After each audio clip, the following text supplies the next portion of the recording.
Ayan mga master, welcome to my vlog.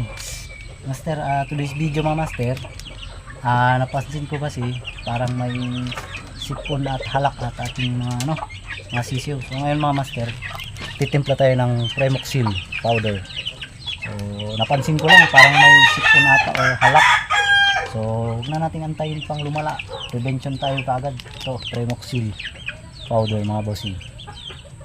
So ayan mga master, tapos na natin maitimpla yung Premoxil powder, kaya ayan, ilagay na natin para mainom na ng ating mga sisiw.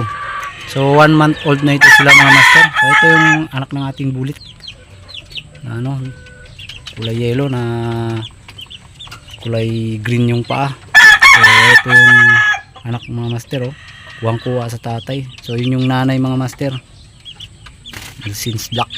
Yan yung bulit natin mga master. Yan. So papakita ko mga master yung tatay nito mga master. Ito yung mga master,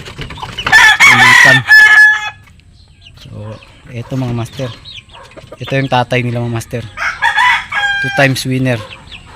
Kung ano man mga master, kung gusto nyo makita kung paano siya nanalo, so ilalagay ko lang dyan yung yung aking YouTube account, Facebook account, kasi pag dito kasi baka maban tayo ni YT. So yun mga master, sana'y nasa mabuti kayong kalagayan. Thanks for watching, salamat.